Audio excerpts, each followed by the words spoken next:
Hello, everyone. So my name is John Kim. I'm the Managing Co-Director of the Advancement Project California. Thank you. I'm joined here by our founding co-directors, Steve English, Molly Munger, and Connie Rice. And we'd all like to collectively welcome all of you to the Advancement Project's 15th anniversary celebration.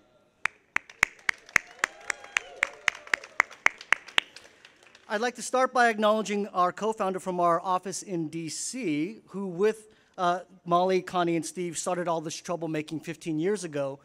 Penda Hare in the back over there. So a round of applause for Penda. And also to acknowledge and thank the Advancement Project board members who oversee both the DC and California office. If the board members could please stand, I think they're scattered all throughout. Our incoming chair, Bill Lanley, there. See Bonnie Garcia, Sheila Thomas.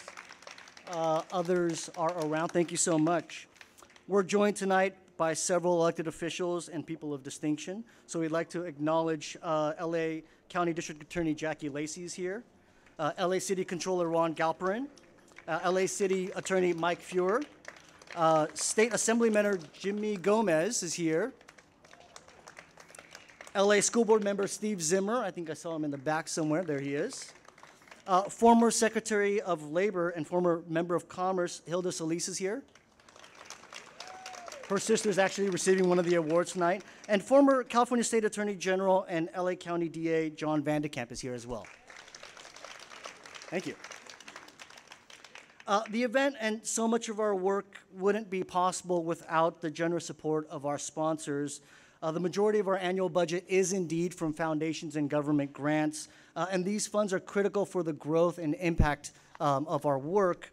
But given the vagaries of nonprofit finance and the fast pace of the world we live in, it's unrestricted dollars that we get mostly from donors that make sure that the core of the organization is healthy and that we're able to take advantage of quickly changing political landscape. And so thank you to all the sponsors and supporters of the event, and thank you all for coming. So I'm excited to be here on this beautiful Sunday afternoon to celebrate 15 years of civil rights innovation at the Advancement Project.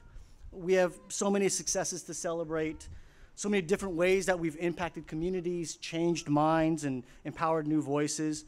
But as we approach this key milestone in our history, we spent some time last year kind of reflecting back on where we've been and where we might be going. We needed to learn from our successes and also from some of our failures, and to make sure that we're in the best position possible to take advantage of the next 15 years. To be clear, one of the most powerful things that's driven and animated our work in California has been the vision and passion of our founders, Connie, Molly, and Steve. Indeed. But what started as a quiet conversation amongst them took root and really has grown, and it's grown like wildfire. I joined them in this journey about 12 years ago, and in California, there were just 6 or 7 of us puttering around an office. We didn't have any staff meetings per se, just sort of informal gatherings in the hallways as we were running in between meetings. The sum total of our staff benefits package was a bottle of gin in the kitchen. I'm kidding, I hate gin. It was actually whiskey. But now we've grown to about 45 strong with an annual budget of over $6.5 million. The idea of our visioning process last year was to sort of leverage and take what they've started the organization with, but also to add in the mix and the voices of the 45 other staff and leaders, and to establish a single North Star for us as an organization moving forward. We wanted to find a way to unify all of the amazing programmatic work that we do in the different areas that we impact, but pull it all together into one cohesive vision. So we went through, as nonprofits do, a comprehensive process with a lot of retreats and facilitators and what have you, and this is where we landed. Our purpose as an organization, we reaffirm this purpose, that we're here to champion the struggle for greater equity and opportunity for all. The Advancement Project California fosters upward mobility in communities most impacted by economic and racial injustice. We build alliance and trust, use data-driven policy solutions, create innovative tools, and work alongside communities. We ignite social transformation. This is the reason why we're here as an institution. This is what we are meant to do. But beyond understanding our purpose and why we're here, we also wanted to see what it would actually look like. What would be different if we lived into this purpose? We wanted to think about a little girl sort of walking out her front door on a Monday morning. How safe would she feel walking to school? How healthy and nourished would she be? How ready would she be for school, and how ready would the school be to receive her, to honor her, to support her as the whole little human being that she is? And unfortunately, we know all too often in so many parts of this state that we are worlds away from having an acceptable answer to those questions. So as we fight this fight, we approach this work with a thought. What if it was our children that were struggling in those conditions? And therefore, we're motivated to bring all of ourselves to this fight, to bring everything that we have. And when you think about the work that we do in reducing community violence, the work we do to increase educational quality or make sure that there are healthy communities for all neighborhoods, and empowering community voices to engage, you no longer see separate and distinct program areas, but you see a comprehensive, sort of multi-pronged approach to changing those underlying dynamics that cause those conditions. So moving forward, we'll take this amazing track record of impact and look into the hottest of hotspots, the toughest neighborhoods, and with our partners, work to fundamentally transform the conditions for these kids and dramatically improve their chance for a better life. So the next question we ask ourselves is, how do we show up as an organization? How do we show up as team members of this organization? What are our operating principles? And so we spent some time clarifying our values. And when you look at our values, so many of these are pretty easy when you think about the Advancement Project. Innovation, there's not many organizations that have a track record of innovating new tools and technology and new ways of thinking and attacking a problem like the Advancement Project. Audacity, it could sort of be our middle name, Audacity. You know, Connie Audacity Rice has been running the show, and so we're always sort of, if you see some of the fights that we've picked recently, it's a little bit crazy.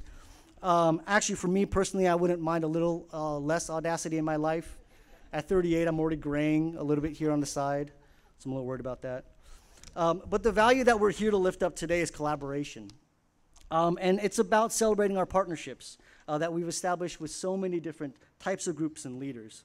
And this is what we think of when we think of collaboration as one of our core values. But beyond that, I actually think about a few other things when I think about collaboration, and one of them is humility. A key ingredient, I think, in a successful collaboration. You know, I'm extraordinarily proud of the team that we've pulled together. It's one of the smartest, hardest working, most caring teams in the business. But no one has a monopoly on wisdom. And therefore, we need to grow our sense of openness and humility as we approach our partners and work within the communities that we work within. And we can't be overly smitten with our own smarts, our own experience, our own research. And really, we need to understand that data can't show us what a community resident knows all too well. And so this is a practice that we have in humility and being more humble as we approach these partnerships. We don't always do it right. I don't always do it right, but this is something that we're indeed striving for. The other point about collaboration I want to make is around humanity. This is tough work. What we're looking to do is to break a system that in simplicity is built to award a few and leave the rest behind. It's an uphill battle to disrupt the normal flow of things and to make sure that all of us, regardless of race and our station in life, have a chance for success. If you look at some of our calendars on a weekly basis, it's a pretty inhumane way of living. And so when we think about our true partners, I think we have to think about how we support each other, how we can struggle together, also how we can just share a laugh and be more human together. And when we can actually muster up a little bit more humanity amongst us, I think we have the best chance to make the change we seek. Our talented and diverse staff are at the heart of this collaboration, so I just want to lift up a few of them. First off, Lori Thompson-Holmes, our Manager of Online and Digital Initiatives. Indeed, Lori. Lori's hiding, I think, in the back there. Lori uses technology to advance social change and really lift up community voices. She's been critically involved in making sure Healthy City got translated into Spanish and is in the hands of community organizations all around the state. She helped to launch Redraw California, which made sure community residents had the ability to actually have say in the redistricting process. And she's launching now We Budget LA, which is about cracking open the books of local government and making sure that community activists can actually engage and advocate around their community's needs. Another staff member for Fernando Rejon. He's a community organizer at heart who works with gang interventionists to help them increase peace in the hottest gang zones in LA. Fernando is one of the key architects, alongside Susan Lee and Connie Rice, of the Urban Peace Academy, a cutting-edge, rigorous training curriculum which more than 1,200 interventionists have gone through, and 750 law enforcement officers have gone through to better understand the communities that they police and to build better bridges between the community and police. Indeed. Kim Patillo-Brownson. She's an education policy expert. We debated on whether or not to call her a wonk or not, but we just went with expert instead. She understands the complexities of education policy and funding like no one else I know. She oversees our education equity program, and this program has knit together 400 early education activists around the state to be at the leading edge, all standing together around lifting up the importance of early care and education.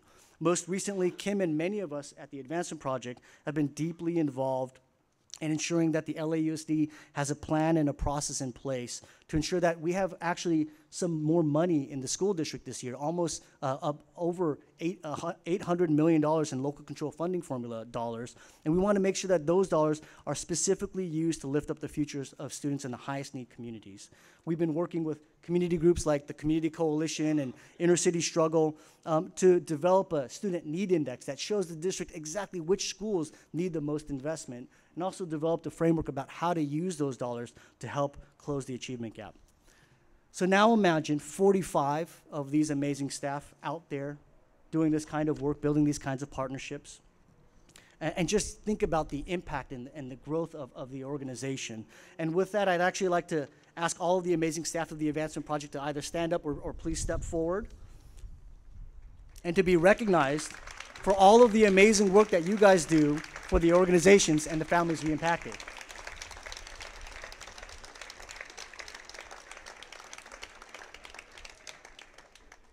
Good. So now let's move on to the rest of the program. Speaking on the shoulders of giants, we are extraordinarily fortunate that one of the giants of the civil rights movement, Harry Belafonte, is one of our founding board members. Unfortunately, Mr. Belafonte was unable to join us here in Los Angeles, but we set up a time for our co-director in DC, and our own giant here in LA, Connie Rice, to have a chat about where we are in the movement and where we need to go. So enjoy.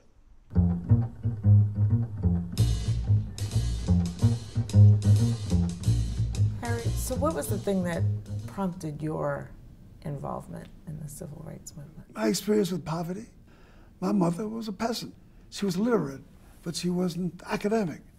She was smart, she paid attention to things, but she was a single parent, much too young to have had children. She did things that were deeply creative within the community of poverty. She made the rent, the little money she got, work. And when it didn't work, we just moved in the middle of the night. So I lived in every neighborhood in New York, and mostly close to the proximity of the places where she had employment as a domestic. And in that context, I saw her under the bridge at the border of what is defined as the Harlem community. And women went there dressed in their best clothes to stand in a line. And white women or their chauffeurs or somebody on their domestic staff in these houses came down and looked through the group of recruits. And I watched her get work. I watched women get the job and wind up turning it over to their closest friend who needed it more than them. I saw poverty breed a generosity of spirit, of support, internal support. And then in that community came Marcus Garvey, and in that community came Du Bois, and in that community came Eleanor Roosevelt. I saw my future. I saw my place. And I tell a lot of people, you was talking about when as an artist did I become an activist. But that's wrong. You turned it around. I was an activist who became an artist. Let's go back. Let's go way back. No, I'm just kidding, just to when we met. Do you remember? I'll never forget. Yeah? I had been pressed into yet another act of service for the NAACP Legal and Defense Fund. Came to LA, and then that was the moment my life started. I walked into the Beverly Hilton Hotel, and there I met a vision and a mouth and instructions that from that day until now have never yielded. But it makes the journey tolerable because Connie Rice is the one giving us the trajectory. She then began to lead me more deeply into the South Central LA, the groups, the young men she was working with. And through Connie, I then began to meet the different people in the police system as well as in the gang system that began to tell me their stories. The Advancement Project had both sides of the street talking. That Cops we did. who hated the gangsters who hated the cops like kids in a sandbox, except death was part of the payoff. Advancement Project appeared to be very well positioned to lead me into that system and to give me guidance and instruction, not just from learning the lore of the community and the streets, but I needed to know more about the rest of the system to try to get in rhythm with a new day, a new thought, a new approach, not just for what should be done to still the anguish of the community, but what to do with the police themselves, what to do with the law, the way these things were shaped. So I was on a plane to Florida, to Tallahassee. This was after the acquittal of George Zimmerman. And then we had the opportunity to spend some time together with the Dream Defenders. An Advancement Project was there with our staff supporting the takeover of the state capitol. I listened to you have a conversation while we were there with Congressman John Lewis. And I remember you said, John, they're doing what we did. Tell me what you think, you know, the Dream Defenders and young people are doing now that was similar to what you were doing, and what else you think they need to be doing in this moment. I've always felt that the radical change that's necessary resides with the young. It's not going to come out just out of academics. It's not going to come out of just a kind of an intellectual order. It has to come from a place that is deeply in touch with the pain that is experienced by the oppressed, because only they understand the extremes of the change that's necessary. You need to hear that voice. And it's simple. It's Rosa Parks sitting on a bus. It's as simple as that. I'm not leaving this bus until something changes. So I look to these places where the most unlikely resistance has evidenced itself, or less unlikely aspect of resistance reveals itself. I always say, now today when I talk to young people, they say, what are you looking for, Harry? I'm looking for my Rosa Parks moment.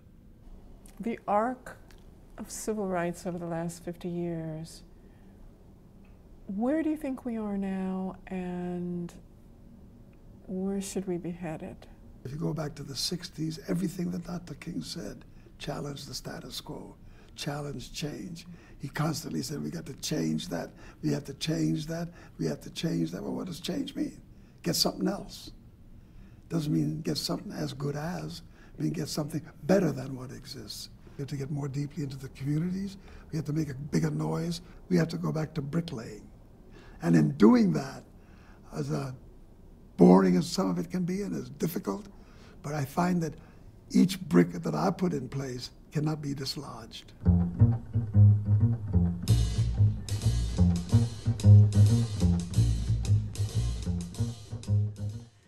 Hello, everybody. Molly Munger and Steve English. this is the presentation of the Champions for Equity Award, which is an award we're giving for the first time this year on the theme of people or organizations that really help community groups and people either by being very active in the community or by helping a community group be strong and run well. So it is with immense gratitude and admiration that we are here to present the Champions for Equity Award to our dear friends and longtime Advancement Project partners, Jack and Belinda Walker.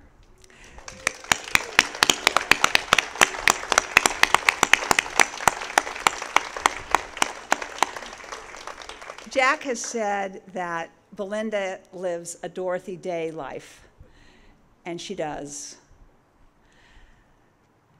Most of us will never meet a person who is more committed to helping others or who brings to that work more energy, generosity, and inclusiveness. Belinda is the Energizer Bunny of goodness. When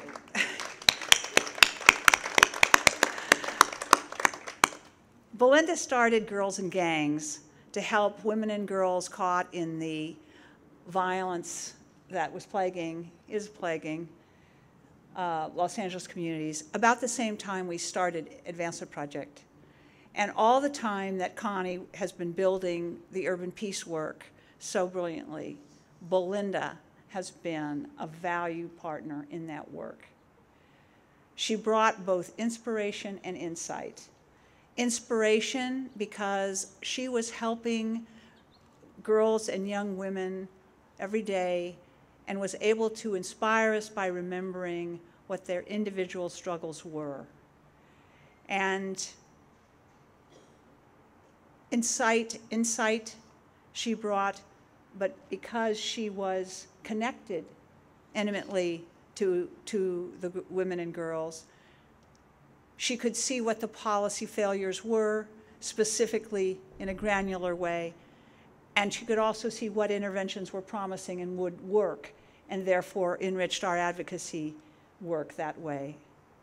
So Belinda just has been invaluable and remains an enormous asset as she continues on the Leadership Council, which is a group of advisors and ambassadors who help us in exactly that way. So thank you, Belinda. Now, as Molly said, part of the criteria for which this award is given has to do with the, let me get this right here, helping organizations start, be, run well, and succeed. I have something to say about Jack Walker that's pretty close to home on that subject, because Jack did that for us at Advancement Project. Jack signed on to our board when we started. As many of you know, he is a very fine lawyer,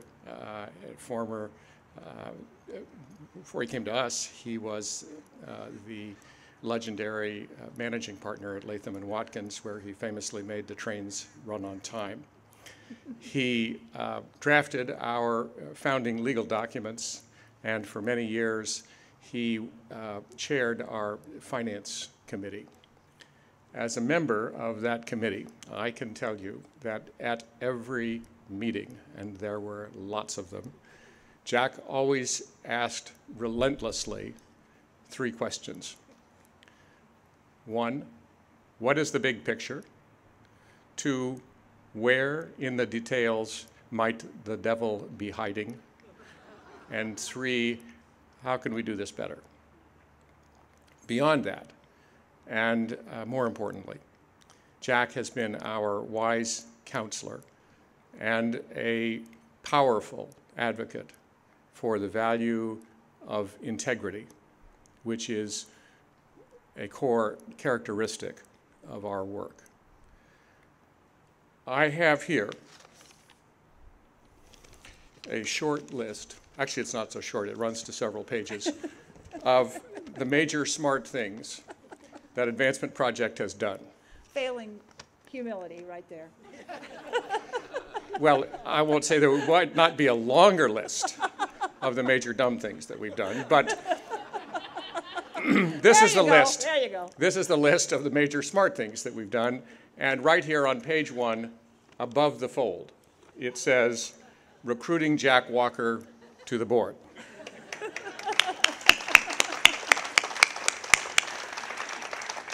Belinda and Jack illustrate beautifully the fusion that drives our work. Belinda shows us every day the value of staying in touch with the real people in the real communities that we're trying to help. And Jack, I muffed my cue there, excuse me.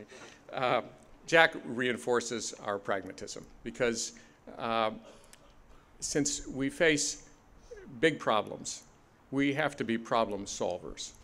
And bringing those two things together is the essence of our awardees today. We have to understand the problems and we have to solve the problems.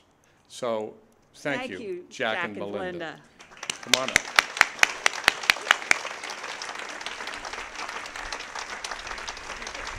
Thank you.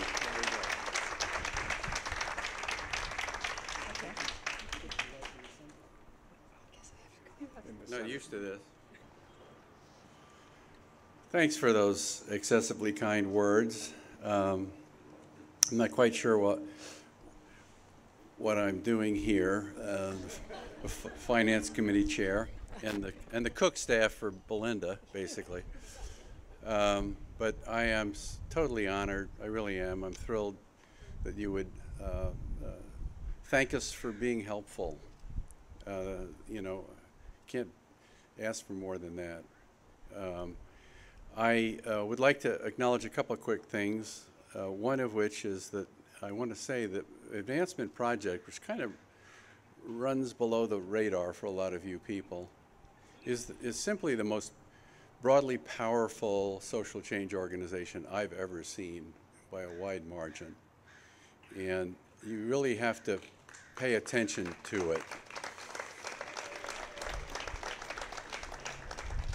Not only in LA, but in the DC office, they affect your lives absolutely and profoundly. And it's been a tremendous ride for me for 15 years to be involved. I also see a number of my partners in the audience here, and I do want to acknowledge that Latham & Watkins has been counsel for Advancement Project and remains counsel here, and I think continuing in DC, pro bono counsel for many years, and it's been one of the treasures of our pro bono program. My first job at Latham, my first management responsibility was to run the pro bono program back in the 70s. And we had a budget of $50,000, and we were swimming upstream back then. You may recall the 70s. We, you know, we picked and we pushed and we pulled. And last year, Latham & Watkins, this isn't, I don't mean to make this a commercial, but they provided $85 million of legal services to the community around the world. And this is not only in LA and Washington, it's in Moscow, it's in Riyadh, it's in Singapore. They're teaching people in these places what pro bono is and what an interaction between a commercial organization and needy people can do and how to construct it. And so it's just I'm very proud of that aspect of, obviously there were other people involved beside me, but it's an important memory for me and part of my life. And finally, I'd like to say, before God and everybody, that the best person I know is my wife. It's kind of a nice conjunction, isn't it? Everything Molly said is true. She gets up in the morning to help people. and has for 40 years. And she just blows me away every day with her dedication and persistence. Persistence is an attribute that she does have.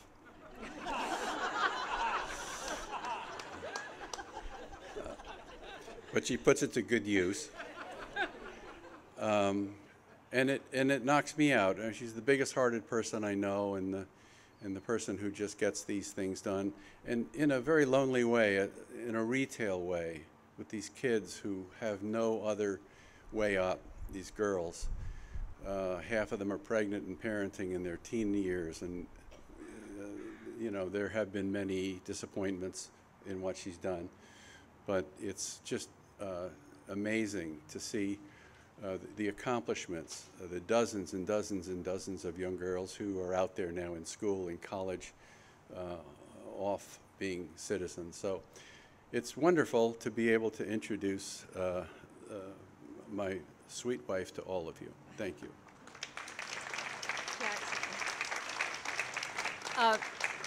I didn't have any idea what he was going to say. I didn't either, actually. Thank you. Thank you, Molly and Steve. Thank you, Advancement Project. I can only echo what Jack has said about AP. It is, as Connie once put it, a civil rights action tank. And sometimes I think that a key criteria of partnering with the Advancement Project is that they must sue you first. But it all comes out just great in the end. They're extraordinarily effective. When I think of what it takes to run a healthy democracy, you have to have a safe and healthy community, urban peace. You have to have access to education. And you have to start that education early if you're going to have an equal shot when you get into kindergarten and first grade. And you have to have seats in the schools so that you're not riding buses around the city for 2 hours to get to school. And then you have to have money to build the schools. And then it really, really helps when you're able to bring true opposites together. Gang intervention workers and police, so they can do some of the most extraordinary work in the country today and in the world. AP has done all that. And then don't forget voting. It doesn't, we can't keep this here without that particular work that AP does in DC.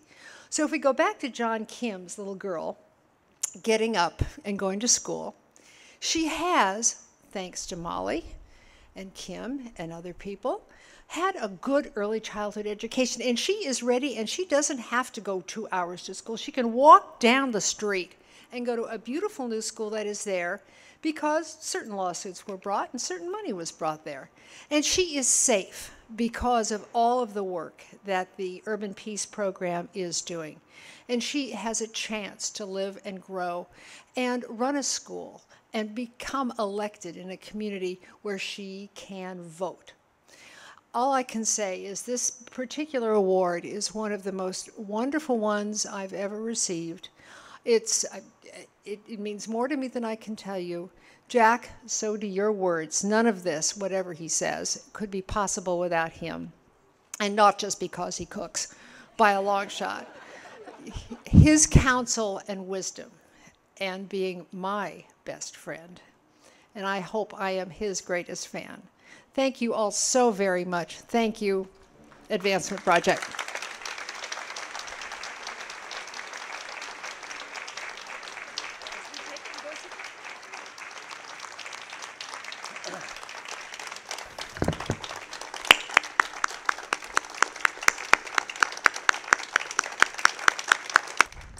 Thank you, Jack and Belinda. And as it's been pointed out, partnerships, humility, lawsuits, all the same thing, I guess, at AP.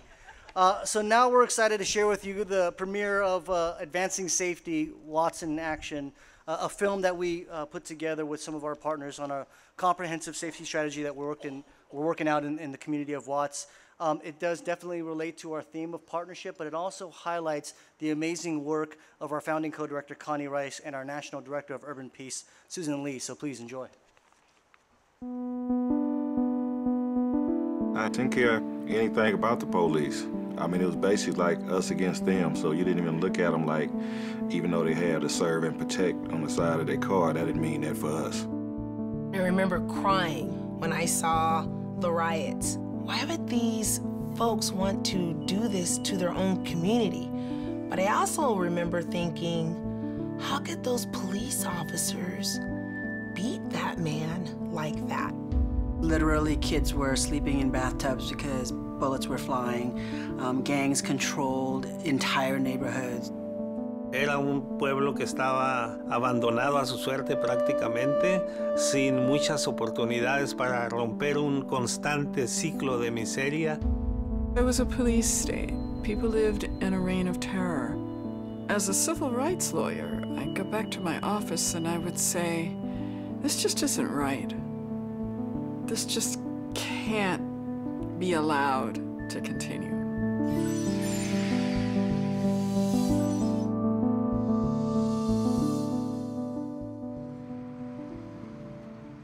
I was scared to go to school because my older brother and my older sister used to get jumped and bullied.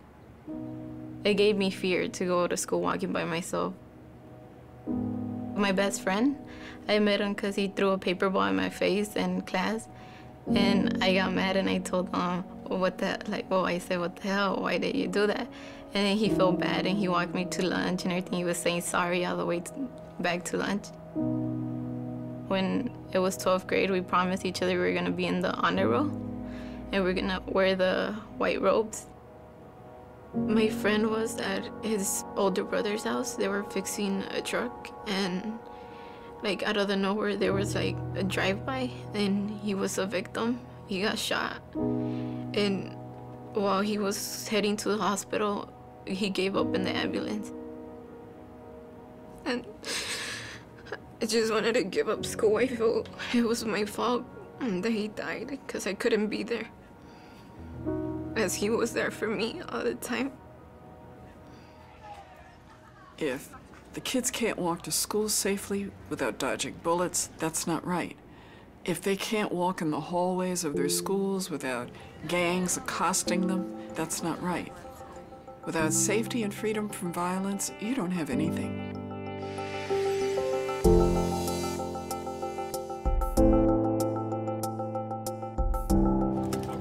I had a vision of children waking up and walking down the street with no bullets and no drive-bys, and they have safe passage. Some of the ex-gang members started working with us. They created gang intervention teams, and they started protecting the kids. We began working with the police to give them a different vision, and the churches started offering a presence when the kids would walk by. And we just began, institution by institution, getting them focused on the mission of child safety.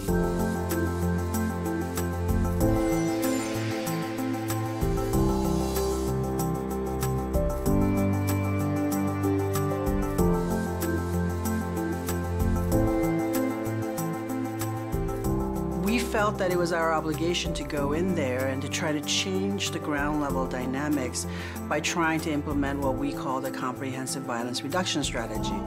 It's an understanding of the root conditions in the community where there's violence, that we need prevention, intervention, reentry, targeted community policing, and equity in services, coordinated under 3 guiding principles: to be data-driven, mutual accountability between government and community, and that it honors existing leadership and assets in the community. We spend enormous time at Advancement Project gathering data from residents, youth, focus groups, because we truly want that community voice to be lifted up and to be part of the solution. The Community Safety Partnership was the brainchild of the Advancement Project. Connie Rice was able to hold LAPD accountable, to build relationships with Chief Bratton and Chief Beck, who were game changers for the way LAPD is now and how we're policing today.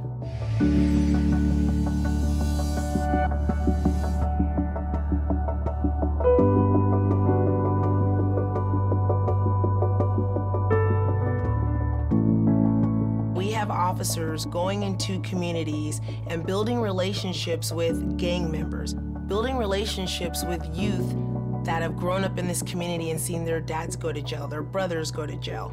Building relationships with moms who are trying to raise children in a community that has a lack of resources. A statistic can't show a little kid who at one time used to run from a police officer and now they run towards you and they've got the report card in their hand. Or they want to tell you, thank you for paying for me to become a Girl Scout and now I'm proud and now I want to be a cadet or I want to be a lawyer. The new LAPD has become the way that they are now because of people like the Advancement Project, because of people who are now willing to do gang intervention and hold law enforcement accountable, because we want to work with the schools, the Latinos, the nonprofits, the faith-based, because we are willing to work together with everyone. This is where I met Don Arturo, and he told me to participate in the leadership training with the Advancement Project.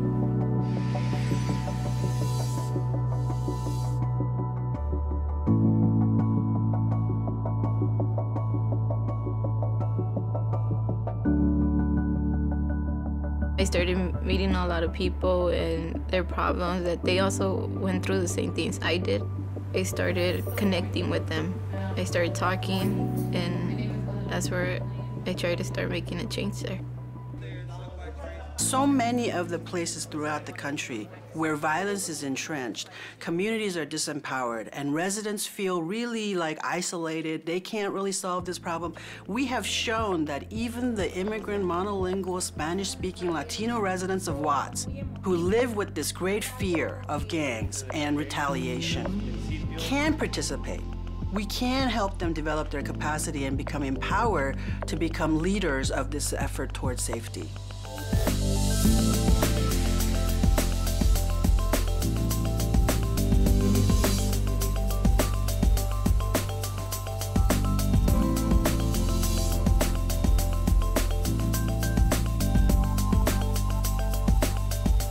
Y el hecho de que se ha podido desarrollar una colaborativa de escuelas, de iglesias, de líderes que están interesados en el mejoramiento de la comunidad. Esto está avanzando a pasos agigantados. I'm proud that the deaths are going down. I'm proud that there's many people not going to the penitentiary. We now have 45 police officers who have been trained, who have seen this transformation, who can stand up and say, this works. That's exciting. And I want that 45 to grow into another 45, into another 45. I did start seeing a difference for when I was going to school till now. It's safer. It will disappear tomorrow like it never happened if we don't keep working every day at it. And if the political leaders in this community don't understand the miracle that the residents of Watts have brought about with us.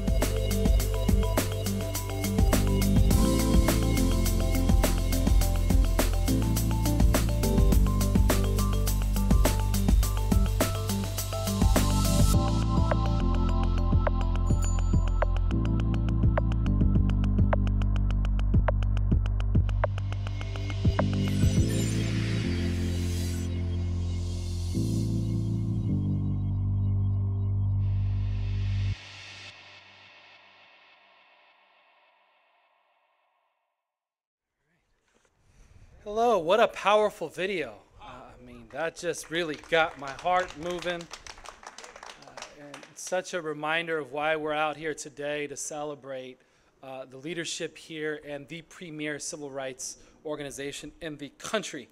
My name is Alberto Retana, Executive Vice President of Community Coalition.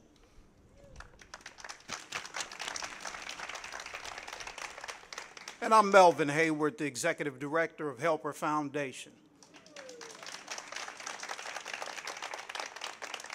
We are here and delighted to present the Transformative Partner Award, which is an opportunity to publicly acknowledge the people and institutions that have helped transform communities most impacted by economic and racial injustice throughout philanthropy. Great. This year's Advancement Project is honoring Dr. Robert Bolt, Ross.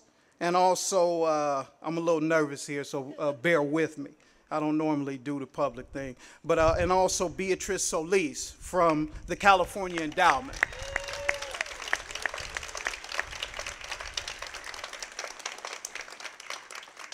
This award thanks the endowment for its consistent support of the Advancement Project's mission, particularly the Urban Peace and Healthy City programs, but also for their deep commitment to California's high-need communities.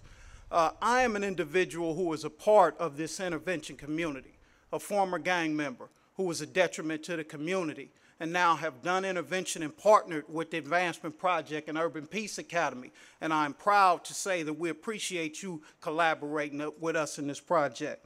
Also, this is difficult work. It's not a guaranteed payoff. Young people are dying. People are going to prison. Young people are not afforded the opportunity to receive proper education. And so in this strategy, we try to do, number one, we try to reduce the level of gang violence and violence in these communities so young people can get to school and receive that education that they should be able to receive properly. Many funders are worried about funding this type of work and anything that has to do with gangs, and the endowment understands how important this work is. And for me, I'm definitely honored to be up here to say that we truly appreciate your great work in collaborating and funding this project. And as a Latino brother standing next to my African-American brother up here, it is an honor really to acknowledge the leadership of Beatrice Solis and Dr. Robert Ross, because as an African-American and Latino duo who's really investing and understands investing in transformative change has had an impact on our ability as Community Coalition to have an impact on the ground. It's through their investments and through their partnership, because they understand that they're just not there to dole out dollars, but to be there with us on the side, to work with us, to struggle through the challenges that our communities face, that we've been able to create some transformative change in South Los Angeles. Just one park alone used to be considered a danger zone, a forbidden area for many communities to come into. And what the California Endowment has done is recognize that a part of the equation in creating social change is that oftentimes there's two buckets that aren't working really well together. One bucket that's collecting data and coming up with the numbers to present the case, and the other bucket of people on the ground collecting the stories of those folks who are trying to create those changes. But the investments that Dr. Ross and Beatrice Solis and the California Endowment have made is help marry those two strategies and create a people-powered, data-driven movement in South Central. And that park today is being used by community members all the time and has transformed from a danger zone to a community center that's inviting of transformative change, community activism, and building bonds between African American and Latino community. So it is an honor to be up here to offer this award to you all and to acknowledge the great leadership of Dr. Ross, Beatrice Solis, and the California Endowment.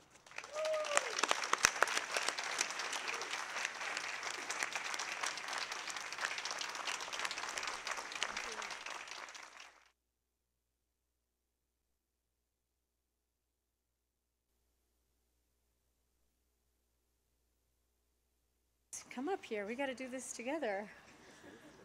They handed it to you.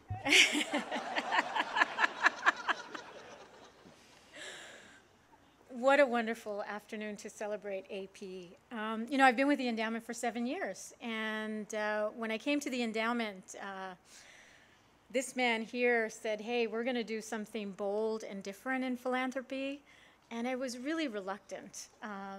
So I quizzed him. I don't know if he remembers our first meeting. She interviewed me. That's right. And I was hooked because I come from those communities. You know, I grew up in the San Gabriel Valley where opportunity wasn't available for a majority of the population. And so having the opportunity to now help invest in communities and build power was radical. And there was no one better to be a strategic partner than the Advancement Project. Because of their strong methodology, data-driven, building capacity, but building capacity doesn't get it. It's power building. It's shifting power. It's giving that power to the voiceless, to those groups that don't necessarily have the access to open those doors. But once that happens, that's transformation.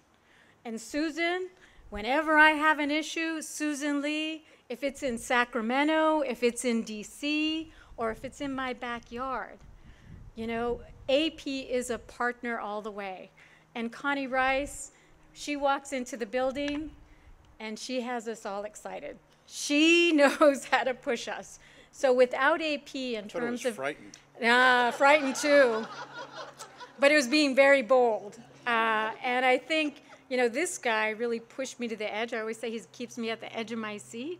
I think Connie pushes us as an organization to be at the edge of our seat because we have no time. We have little time. We have to do what we can now. And I think that's urgency the Advancement Project brings to us is the most exciting way for us to be active and what was earlier said, really animate democracy. Because at the end of the day, we got to make democracy work for not just the few, but for all. Thank you.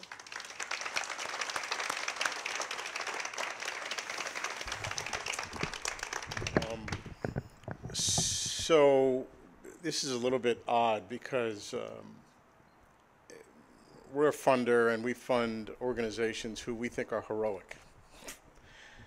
So it's kind of like the battle-scarred hero comes off the battlefield, bloodied and victorious, and then pins the medal on the person in Congress or something. It's like something feels wrong with the picture, right? And so that's why when we first got informed about this award, I got a very lovely email from John Kim, and I sent John a note back saying, you know, John, we have a philosophical aversion to getting awards from organizations we support because we think they're the heroes. So I would really, you know, rather politely decline. And then John sent back saying, well, that would be, you know, really, really disappointing. You know, we hope you reconsider. And I thought about it for a minute. I sent him back an email. I said, do you think Monty and Connie will be pissed?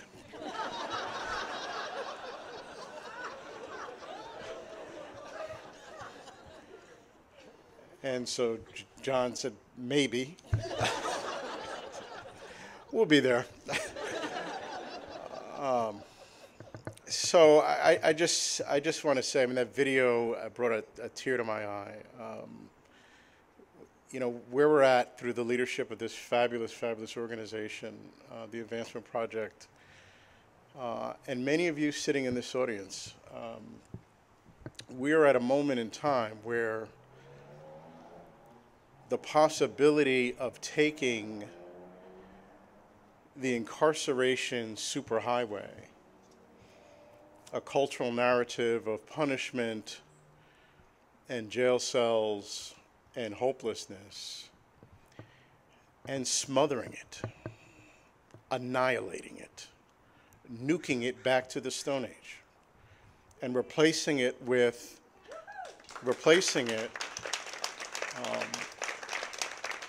an opportunity pathway.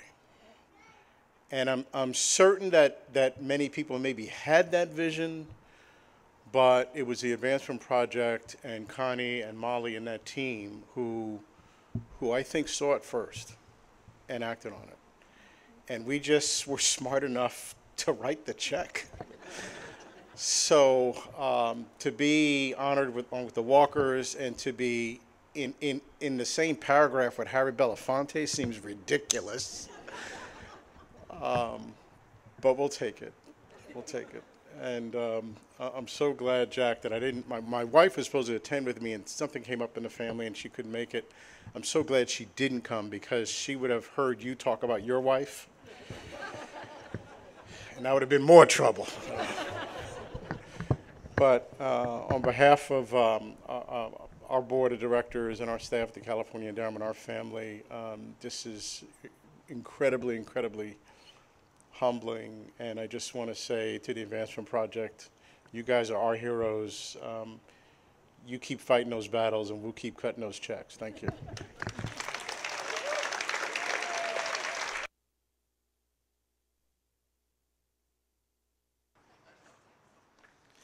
Okay, they say it's me now. All right. Hi, everybody. Good afternoon. It's so wonderful to see all of you. What a beautiful crowd. I'm here to present the Advancing Justice Award, but I'm not going to do it without my key partner. She is astounding. You've heard her name mentioned. You saw her in the video. She's my right brain and my left brain, given the age that I am. And she's the one who executes the comprehensive violence reduction strategy. Bob Ross, I know you wouldn't be able to do what you do without Susan. I can't do what I do without Susan. The Advancement Project can't do what it. Please give Susan Lee a hand.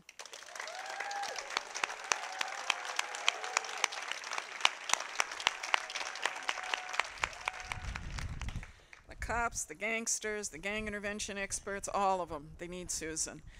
So, I mean, that contract, how do you think the CSP came about? This lady wrote the contracts. Who do you think whips everybody into shape? And all she has to do is say, I'm bringing in Connie, if you don't. But she's masterful at it. There's so many people to acknowledge here in it before I even get to the Advancing Justice Award, but I'm going to do it here because it's important. We have extraordinary collaborators and partners, truly extraordinary. They don't have guns and they don't have badges. But the person I am going to bring up does have a gun and has a very big gun and he has a very big badge, and that's Chief Green. Chief Green, come on up.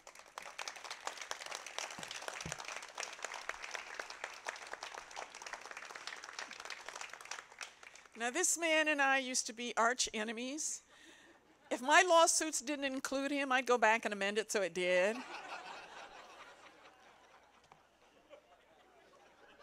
That's all true, Connie. Today we have each other on speed dial. And I just want to say that he'll say I changed, I'll say he changed. We both changed.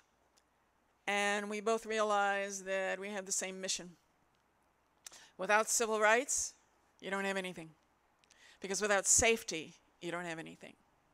He's in the safety business, and the Advancement Project Urban Peace Program is all about safety. If you can't walk to school safely, be in school safely, and walk home safely, you've got nothing. If you've got to dodge bullets and you're losing half your relatives to gunfire, you've got nothing. So that's how the vision changed. I stopped doing employment law and voting rights and housing and all kinds of other wonderful civil rights suits because I understood one weekend, it was after the MTA victory, wonderful case I did on behalf of bus riders. Carol Sobel and Barry Litton I did together on behalf of LA's bus riders. That weekend, the following Monday, 3 of my clients had lost their children to gunfire, drive-bys. And I asked myself, what are you doing? You're winning your cases and your clients are losing their lives. What's that? What are you doing? And so with that epiphany, I completely switched to urban peace, to public safety. And there are some real giants in this audience. You saw the superstar up there, Imada Tingarides. Isn't she amazing? Imada, stand up. Imada.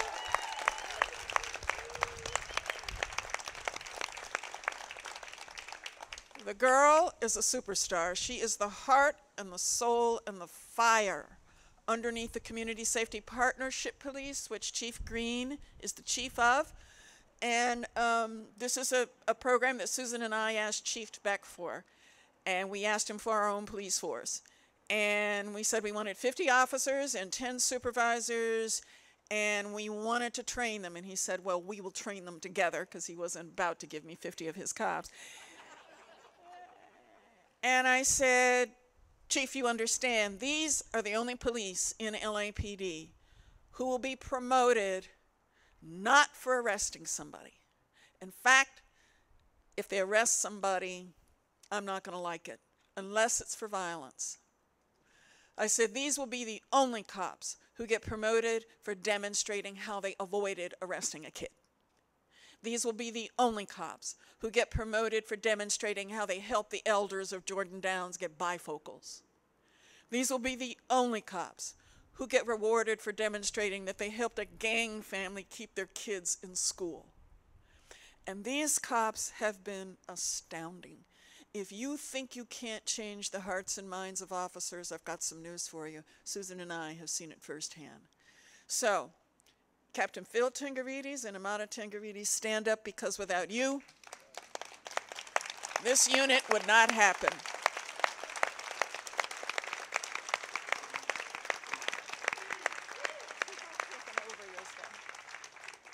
Now see, he should have pulled me away from the microphone and done that introduction himself. So I'm going to give the microphone to Chief Green, and I'm going to ask him to say a few words, because it has been an extraordinary journey. We used to be combatants. Now we're compadres. And it's been extraordinarily rewarding, I imagine, to them, but I'll let him tell you about that. But for Susan and me, it's been an amazing journey. And I'm just afraid that it's not going to last. I'm afraid that the politicians, they don't see the headlines anymore. They don't see the dead bodies piling up. They don't hear about the drive-bys. They think it's done. It's not done. We've only started. We are now at a point of stabilization and reduced violence, that we can now go after zero shootings. We can now go after kids feeling as safe as I did when I was growing up, because they don't. They still face 10 times the danger. It may not be 1,000 times the danger like it was 20 years ago, but it's still 10 times, and it's too much. So in East LA, in Watts, wherever our hot gang zones are, Chief Green and Susan and I and all of our intervention partners, whom we're going to introduce in just a second, and all of the police who have changed their minds. They now have a mindset, and I'll tell you what the vision is. And Chief Green, I know you looked at me like I was nuts when I said this the first time, but I think you agree with me now. My vision was that these cops would learn to love poor black kids and poor Latino kids. They would love them. They would not look at them as arrest fodder or a statistic to get promoted on. And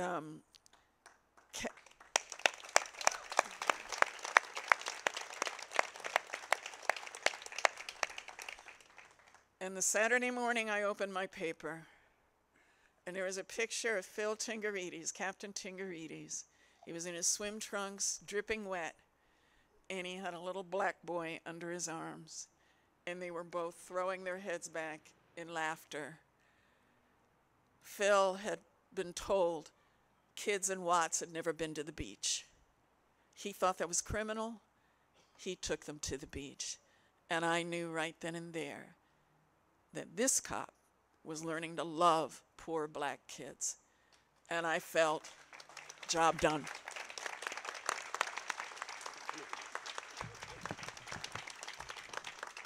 John, you used 2 words earlier. You used audacity and humility.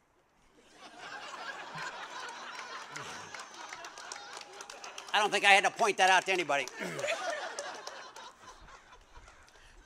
So everything Connie said was true. She has taken the LAPD, you know, an organization, and Phil Tengarides and I go back 35 years with the Los Angeles Police Department. We grew up in nothing but suppression during the 80s and 90s, a very, very violent time. Really a horrific time in the history of the city of Los Angeles. 1,100 people a year dying to a violence. Large percent of that was in South LA. And I can remember going, in just an hour, going to 3 different murder scenes. You know, and it breaks your heart. And then on top of that were the gals that were dying in the gutter with overdoses and selling themselves for just a $5 hit on that crack pipe.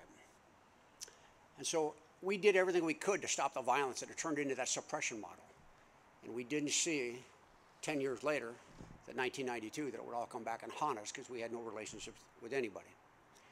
And so what Connie has successfully been able to do through litigation, through audacity, and through collaboration is to build a model that has changed the LAPD to its core.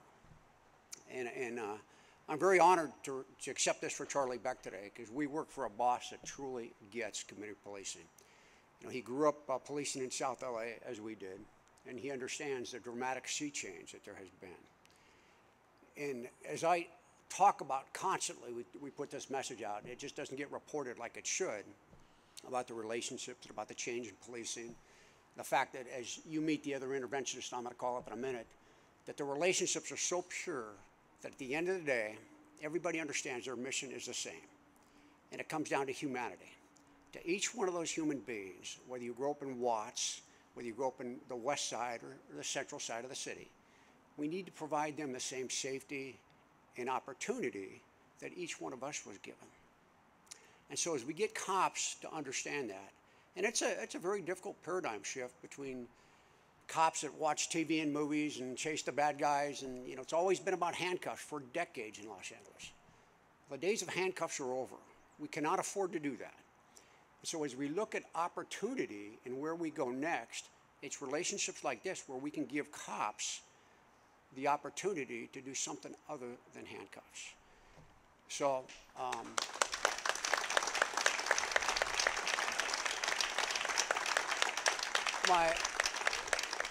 I'm eternally grateful to AP, to Carol back there. Carol has also sued me, and there's a lot of folks in this audience that are responsible for the dramatic sea change that you see in the Los Angeles Police Department today. And I'm eternally grateful to you for having the audacity to change us. So Connie, from me, from the Chief of Police, thank you very much. Thank you, Chief. This award should not be for Los Angeles Police Department. This award, nor just Charlie Beck, it should be for every interventionist that's here, that's partnership with us, that are truly the ones that are responsible working with us, that have reduced the number of violent crimes and homicides in South LA so dramatically. It's historic, and yet very few people are paying attention. So with all those interventions, everybody that does the work, come on up here. Every single one of you. These are the unsung heroes of our community. Come on. We're not leaving till you get up here, so come on. Fernando, where are you? Fernando, come on up. Fernando, I saw Ron Noblet. Come on. Mike Garcia. Oh, here's Mike. Phil, Yamada. Ron, we're not leaving till you get up here, so get up here. He right here, Ron, right here, too. Right here. Ron, Here he is. Come on.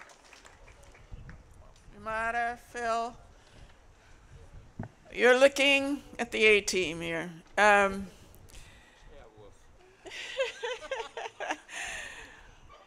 The gang intervention workers, first of all, they were my Sherpas to the streets. They were the experts. They were the ones who taught me how to deal in gang territory and gang hot zones. I know I must have been a pain in their neck, because who needed an upper middle class, light bright, damn near white woman running around in Watts? It was ridiculous. The whole thing was ridiculous. It's called audacity. But they don't have guns and they don't have badges. They can get shot. But they put themselves out there to talk to gangsters, to bargain with them, to keep the kids safe. And Chief Green knows, because Chief Green's cops now patrol with gang intervention. 25 years ago, LAPD was trying to kill these guys and arrest them. And I had to figure out a way to marry them, because I couldn't protect Bo.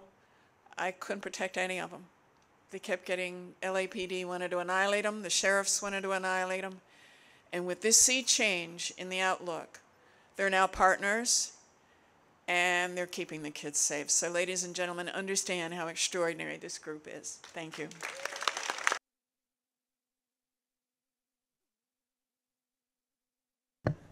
So one more quick comment. The time is now. Things have lined up so beautifully. Jackie Lacey, thank you very much for what you're doing. With all the partners that are coming together in public safety now is the time for change. And to look at things that take audacity to change and move us away from what we have traditionally done in the way of our juvenile justice system, the way of the adult justice system, try something new. Because those of us that have been in this business for 3.5 decades have seen time and time again that when we take an at-risk kid and we put him in juvenile hall, does he come out a better citizen or does he come out a bigger thug? And so what we have done traditionally for decades hasn't worked. So I ask you each to continue to push hard for change, be involved, and help us come up with solutions that work. So Jackie, thank you for everything that you're doing.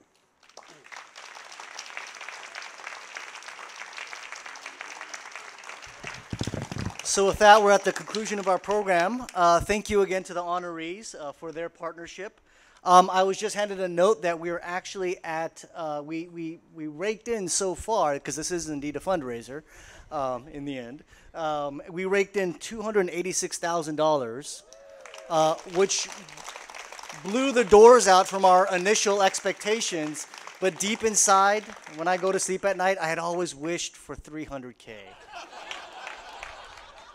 So what you'll see in your little program packets is another little envelope. If you want to get us over that line, that envelope's there for you. But again, before we close out, this beautiful setting, all of this wouldn't have come together without folks behind the scenes. So I actually would like to ask Allison Morgan, Adelene Lopez Valenzuela, Pia Shivo Campo, Amy Saucer, and Jennifer Arsenault to all please stand up. Angela Glover, to all please, and get your due. Indeed. Long nights to get us here today. So we're all done with the program. We actually have some coffee, some treats, so please enjoy and have a good evening. Thank you.